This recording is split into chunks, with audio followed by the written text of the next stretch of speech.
Good morning, everyone. My name is Jade Rose, and I'm the business librarian at Brandell Library. So for any of your business or nonprofit management courses, I'll be the librarian that you work with. And today what I'm here to do is give you guys a little bit of an overview on how to conduct academic research specifically within your business classes. So we'll be going over a bit of an overview of what research is, kind of step by step as we go through how to actually conduct your research, starting with forming your research question. Now, the research question is actually foundational to the rest of your research because this is how you decide what you're going to be searching, right? And we find this is actually one of the steps that trips students up the most. So you'll all be meeting with me next week to go over some potential research questions. So let's dive into this a little bit.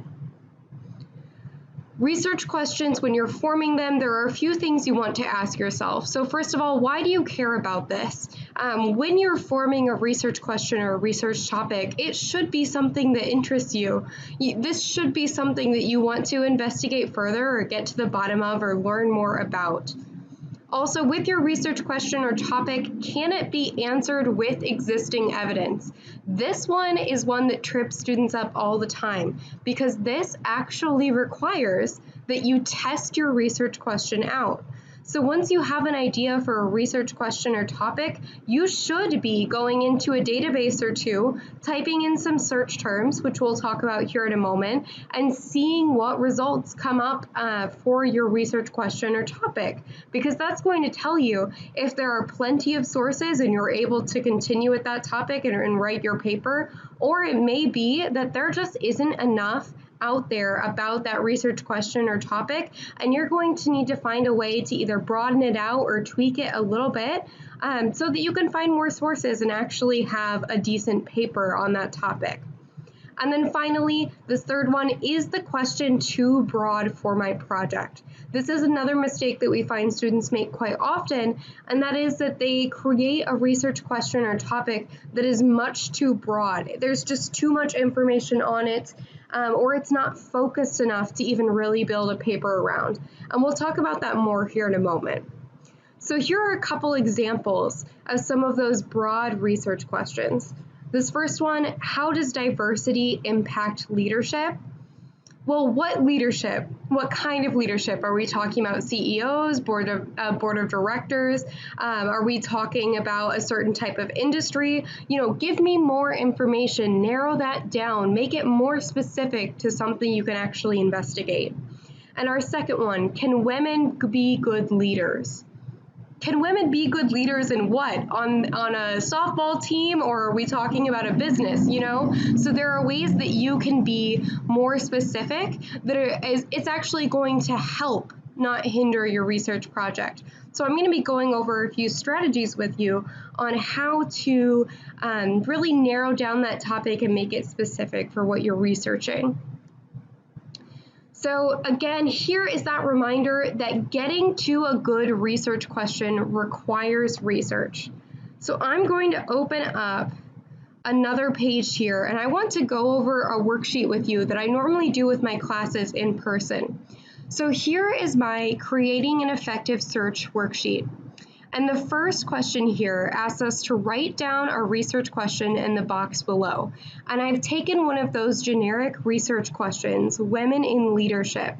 And what I want to do is transform this into a more specific, effective research question. So rather than just saying women in leadership generally, how about women CEOs in nonprofit organizations? So women CEOs in nonprofit organizations. Do you see how much more specific that is than something just generically saying women in leadership?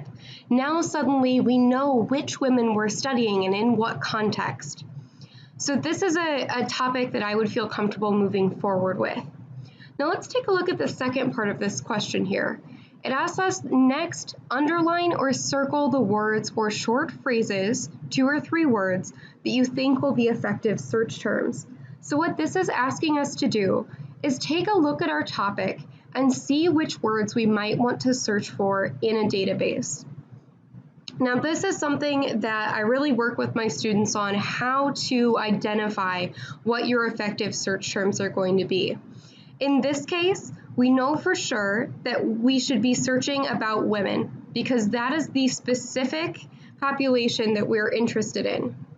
Going along that line, we're interested in women CEOs, right? That's the type of leadership that we are specifically interested in. So CEOs adds a way for us to narrow down our topic. So that would be another thing that we would want to include in our search terms. And then finally, nonprofit organizations, because that is the context that we're studying these women or women CEOs in, right?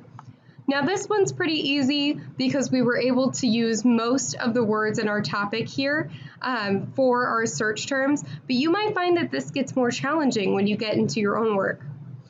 So then the second question, write your search terms in the top boxes below.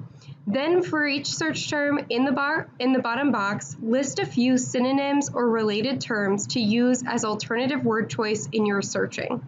So you might be thinking, what is this? This is an example of how to effectively search within a database, because databases are not like searching Google. You know, when you need to know anything today, you can get on your phone, you can search Google, and you get pages of thousands of results, right?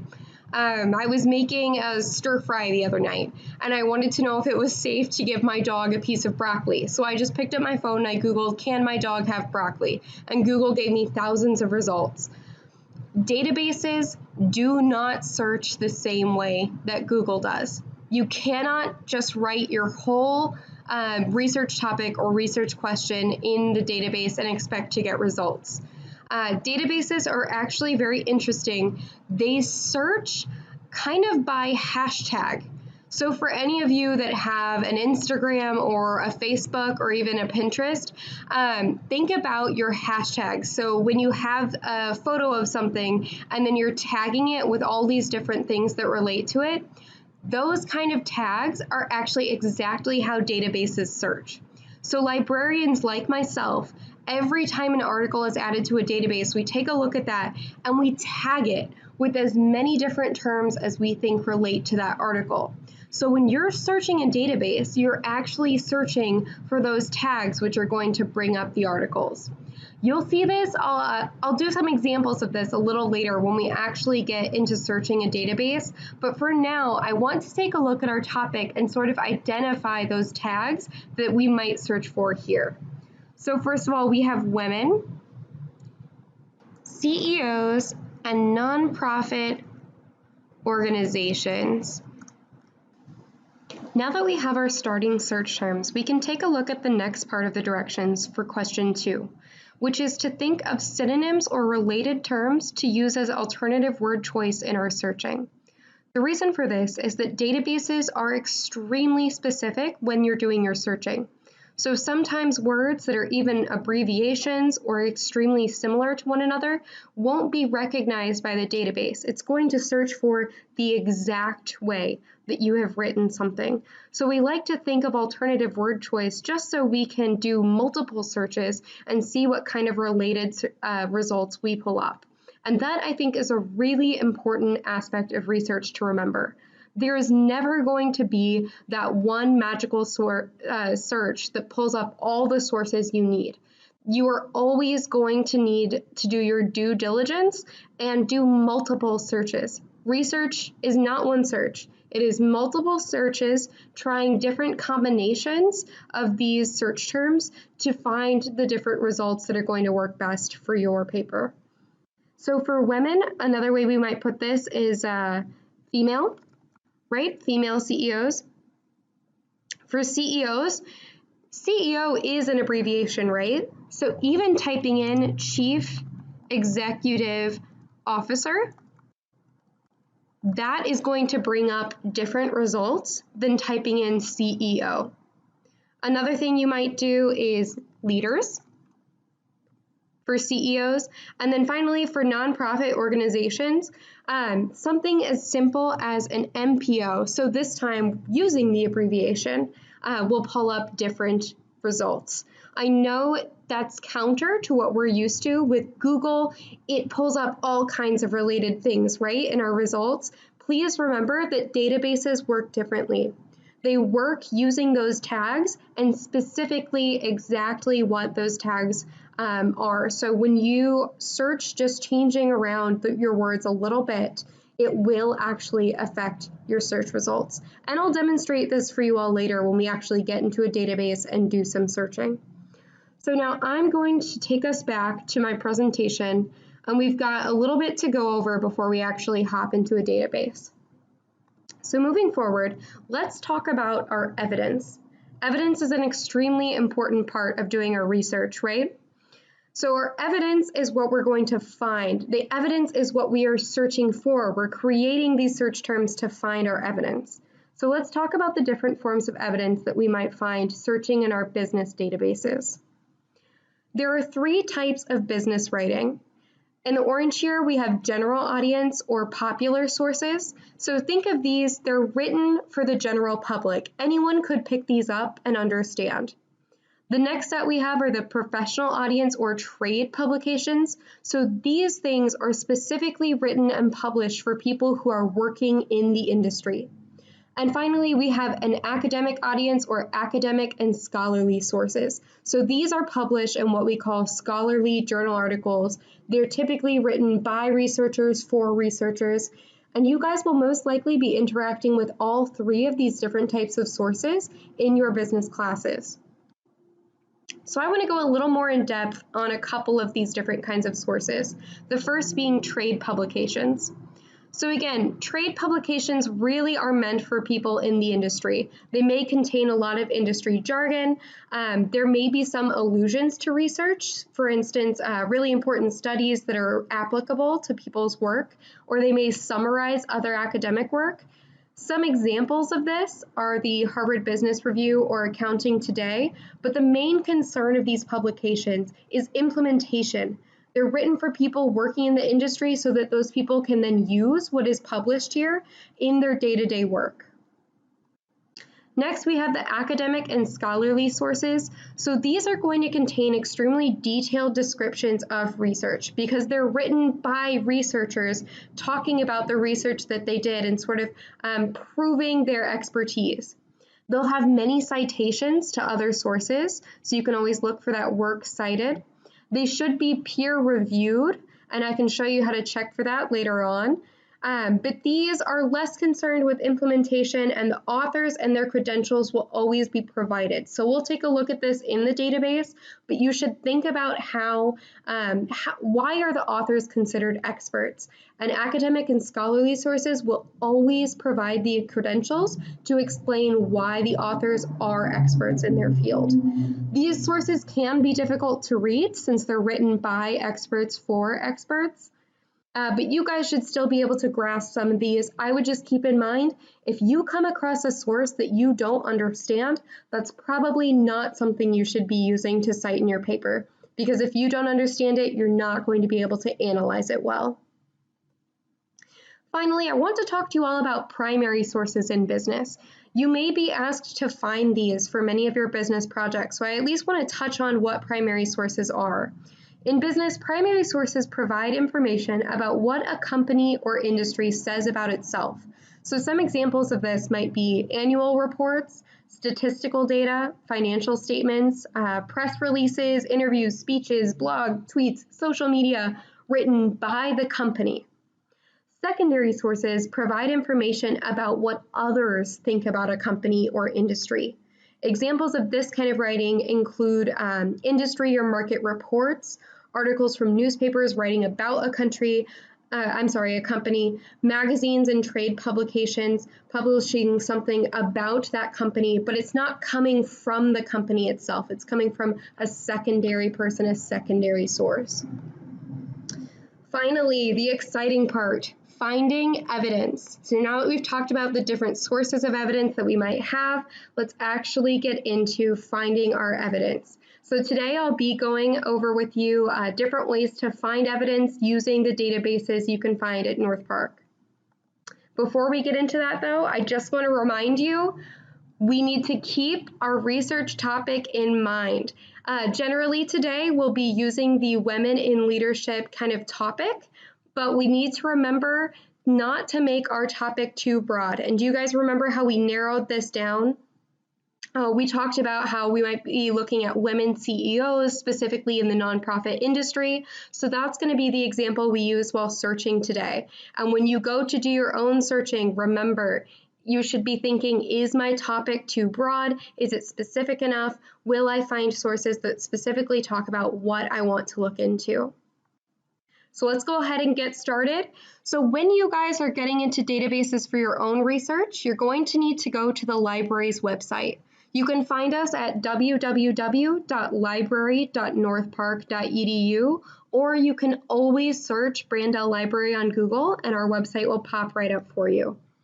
So I'm going to go ahead and jump into our website. So this is the home page for the Brandel Library. There are a few things I want to touch on briefly here on the home page before we move on. First of all, there is a search box here for our library catalog. This might be something that you want to use when you're looking maybe for a textbook or a required reading for a course.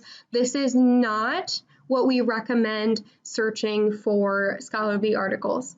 I would recommend specifically going to a business database and doing your searching there, which is what I'm going to demonstrate for you today. So this can be a very convenient tool when you're looking for a specific book for a class, but it's not what we recommend for doing your academic research. The next thing I want to talk about is this blue rectangle over here that says Ask a Librarian. First of all, we have our reference email here. So if you're ever trying to find an article and having a terrible time, or even if you're struggling with your research topic and you just need a little advice, send us an email. We are so happy to help, and our reference librarians are excellent. They will get right on it. They'll be happy to talk to you. You're more than welcome, to work through whatever problem you're having with them. That being said, we also have this amazing chat button, so you can click right on that chat link and you'll notice a blue rectangle that it was in the corner here popped up. You can send us chats in real time. Now you can see right now it says, sorry, we're offline at the moment. So it'll show you if no one is online. And in that case, please still type your message. It's just going to send it as an email instead of as a chat. But oftentimes our librarians staff this chat and they will be available throughout the day. And what's really cool about this is that you can send us messages in real time and we can get back to you instantly. So this is an excellent tool, especially if, especially with everything going on with the virus right now or the bad weather, if you're not on campus and you need to send a chat, because you can't come in and talk to us face-to-face, please send us a chat. Let us know what you're working on. We're happy to help you with any part of your research or searching or any kind of library service or a book that you're looking for. Really, truly, please do use this chat and let us know how we can help you. It's our job to help you succeed, so please do utilize this if you ever need it. And finally, we have a make an appointment button here. You will all get to meet with me individually next week, which is very exciting. So you won't need to make an appointment like this. You'll have a sign-up sheet from your professor that you can sign up with me. But if you should ever want to request a one-on-one research consultation, you can click on this make an appointment button and it'll bring up a calendar in different times and you can choose when you're available.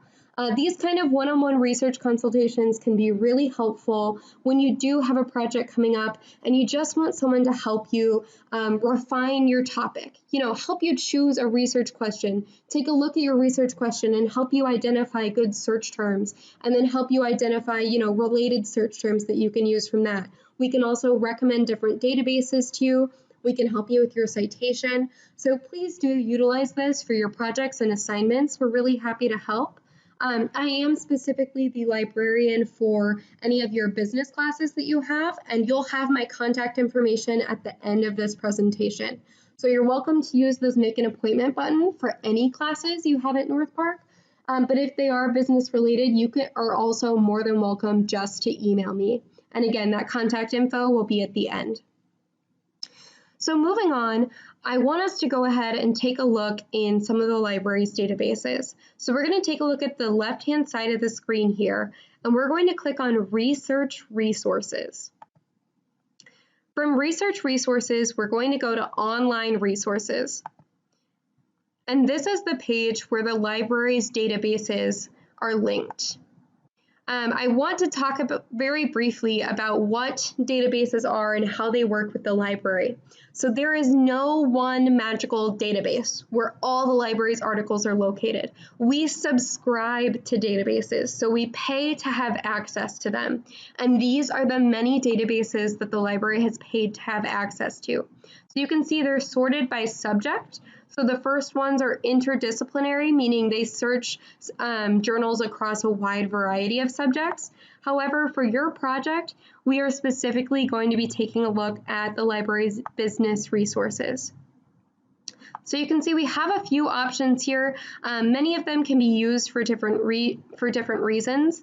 I do strongly recommend, though, for your general business research projects, really the most reliable source we have, the one that I go back to again and again and again, is this wonderful Business Source Complete. And this is the database that we'll be using today. So again, I'm just going to repeat myself real quickly here. When you are doing your searching, especially if it's a first search, I highly recommend that you all start with Business Source Complete. It's our largest business database. It has a lot of excellent information, and you'll be familiar with the layout of it because you'll get to see me search it today. So again, I just clicked on the title Business Source Complete, and it brought us here to the database. Now, the first thing you see is this lovely EBSCOhost logo. It's in color, it's a little bit larger, it's the first thing you see. The reason that I point this out is that students in their citations or when they're speaking to us as librarians, many times try to say, oh, well, I found this in EBSCOhost, or it was in EBSCO. Here's the problem with that. EBSCOhost is the brand name of this database. EBSCOhost publishes literally hundreds of databases. And the reason that this becomes a problem is because if you cite EBSCOhost as being the database that you got your article out of, your professor has no idea how to get back to that article. It also becomes a problem if you don't write down, if you're just looking through some articles and you don't write down the correct database name, you just write EBSCOhost, it might be hard to get back to. Thankfully, this is the #1 business database that we have. It's the largest one, so odds are you'd find your way back. But you should know that it is actually proper citation to remember the database that you're in.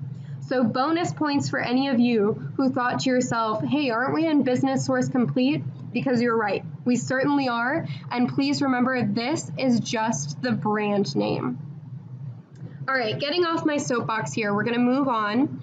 So the next thing we're going to do, once you get to the database here, you can see you have lots of options. There's a lovely search box, many other things, but the very first thing I want you to do when you get in this database is click on Advanced Search.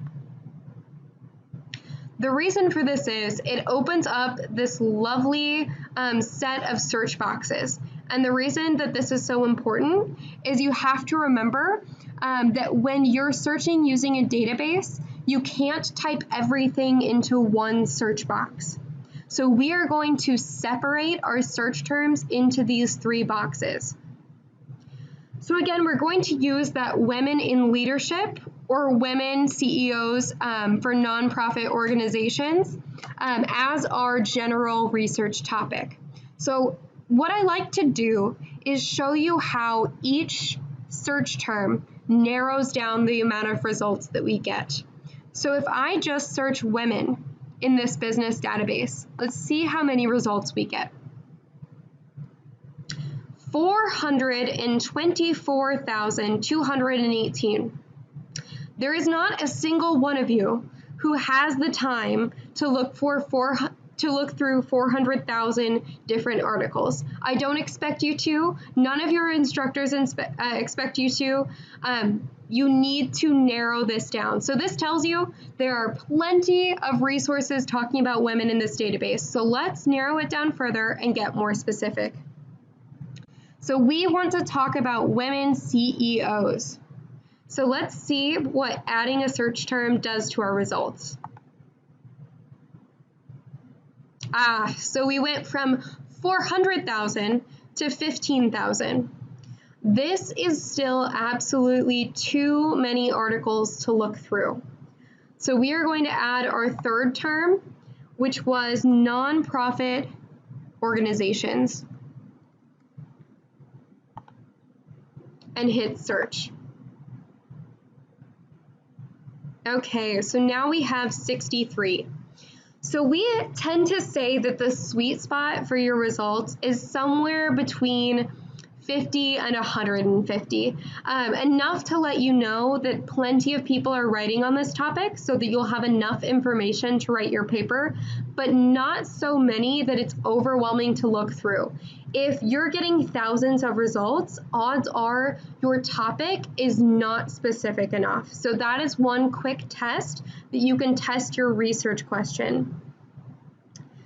So this is what a results page looks like once you're in the database.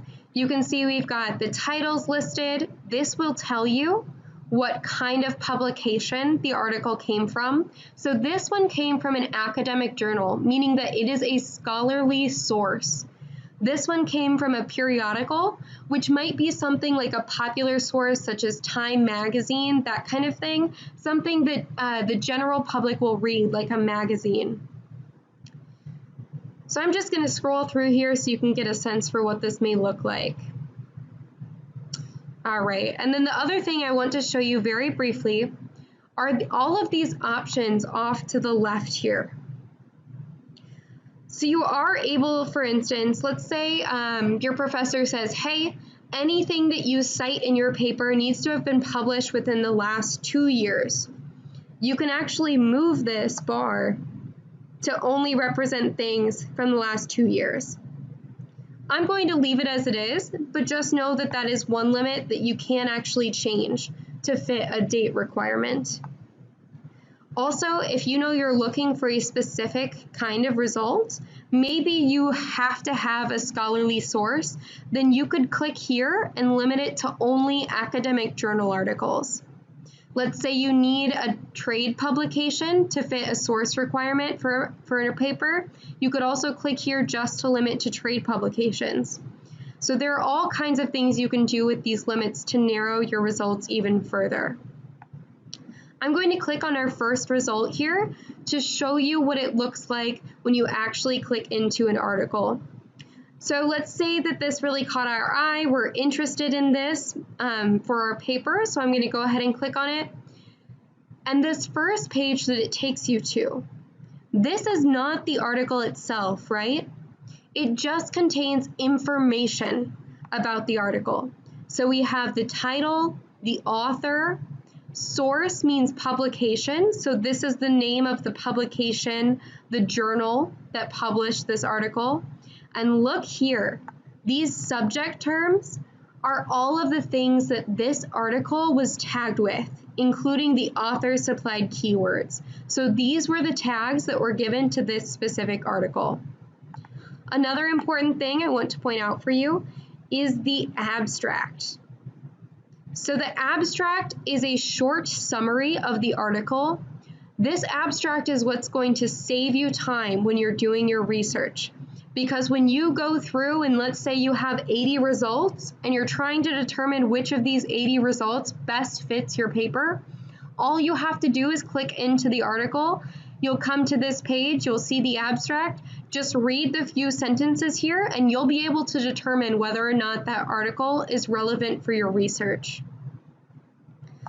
Finally, when you want to actually read the article, this one has two options. So it has HTML full text. What that means is you can read it right there in your internet browser. So if we scroll down, the article actually is right here. They just have it there and ready for us so you can read it right there in the database. The next thing is the PDF. So you can click on the PDF, and this is something that you would be able to download or print and come back to later. So that's how you would actually read this article. I also want to talk to you about the tools that are on the right-hand side here. So one thing that I always feel awful about, but that happens multiple times a semester, is I have a student come to me and they say, Jade, I don't know what to do. I had 10 sources, I had links to them, and now I can't get back to them, and I did all these hours of research, and now I can't get back to my articles. I don't know what to do. And oftentimes what they have done is they've gone to the top here, and they've copied and pasted this link, thinking that this will take them back to the article. Please hear me when I say this. You cannot copy and paste the link at the top of the page and be able to come back to it. This link, unfortunately, is temporary. Essentially, it's kind of like when your online cart expires at a store. This link expires very shortly after your search. So no matter what you do, it's just going to produce an error after your search expires, and you will not be able to get back to the article. If you haven't downloaded the PDF, you want to come back to it later a different way, let me show you a couple different ways you can do this. First, you can just email the article to yourself. You can enter in your North Park email. You don't even have to put in a subject or comments. That is totally optional. And just hit send. And what it's going to do is send you a link that does work, that will take you back to this article. This is extremely reliable. It's definitely something I do. I even have a folder in my email where I just stick all of the articles that I've emailed myself. Another thing that I would recommend is if you're someone who just has to copy and paste the links, you have to, it's the way you organize things, that's perfectly fine. But what you need to do is click on this option here to the right that says permalink. So this is kind of clever. The permalink is a permanent link. You see what they're getting at here? So you can copy and paste this link and it will take you back to this page. It is not temporary. This will last you, forever. This is also something that if you're in the chat with us and you're saying, hey, can you help me evaluate this article? Do you think this fits for my topic? You can copy and paste this and stick it in your Ask a Librarian chat, which is still right there. Oh, look, they must have been at lunch because they're back now. So you can stick that right in there and we'll be able to take a look at the article with you and sort of help you evaluate it. So again, the permalink, you can copy and paste. The URL at the top of the page, no. Okay, and then finally, the student's favorite button here to the right. Yes, we are aware that there is a citation button here. Everybody knows it. It's not some hidden secret.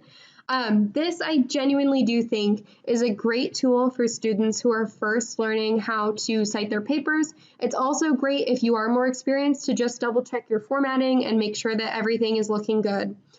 However, I do have a few words of caution for using this citation button. Please hear me when I say this. You will come across citations that are incorrect when using this. Flat out, you will. In fact, scrolling here, I already see a mistake. They have cited this article as coming from EBSCOhost, which if we remember, that is a big no-no because that is the brand name of the database and not the database itself, which is Business Source Complete. Other really weird things that we see with these computer-generated citations, sometimes they put the author's names in all caps. They insert really weird symbols or numbers where they shouldn't be. I always know when someone has copied and pasted a citation and not checked it at all, when it's in all caps or when the formatting is very strange or when there are symbols in there that shouldn't be there.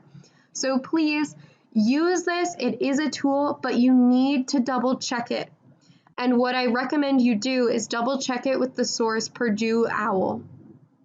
We'll come back to Purdue OWL a little later when I'm talking about citations, but you're going to find that it's an extremely valuable resource when you are doing your citations. There are just a couple more things I'd like to talk about before we head back to the presentation. The first is this company information tab at the top of the screen. If you click on this, you'll be able to search specifically for a company and anything that has been published about that company. The second quick tip is if you go to More and then Company Profiles, you can actually specifically search for a company profile. So I'll use Starbucks here as an example so you can see what it looks like. Just type the company name, click Browse, and then here you're able to access the market line report for that company.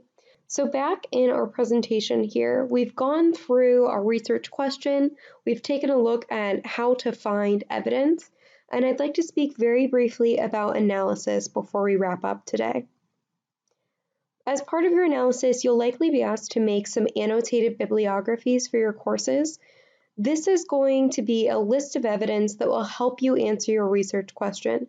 Essentially, annotated bibliographies are an excellent tool for you to keep track of the sources that you're using in your paper and how you plan to use them, as well as serving the purpose of telling people where you're getting your information from. Which experts are you citing? So annotated bibliographies contain a few different parts of information. So first, each entry should include a citation. Again, I recommend trying Purdue OWL when you're making your citations, along with text in paragraph format that includes the following three parts: a very short summary of the article, a short analysis of the article or book, so essentially, what are your thoughts here? And a very short comment about how the citation may fit into your paper. So how do you plan to use that? So looking at these three parts, we have, again, the summary, analysis for what you think of that particular article, whether or not they made their argument well and how they used the research, and then finally, a comment about how you plan to use that in the paper you're going to write. All right, and we are going to wrap it up here. So if you do have any questions, please don't hesitate to contact me. This is my North Park email. Also, I am a real human. That is me with my dog, Hattie. So I promise I'm not scary. That's me. You guys are more than welcome to contact me. And then also pay close attention because Wes should be offering you a sign-up sheet here soon for your meetings with me next week to go over your potential research topics. I hope this was helpful for you all. And again, best of luck, and please don't hesitate to reach out with any questions.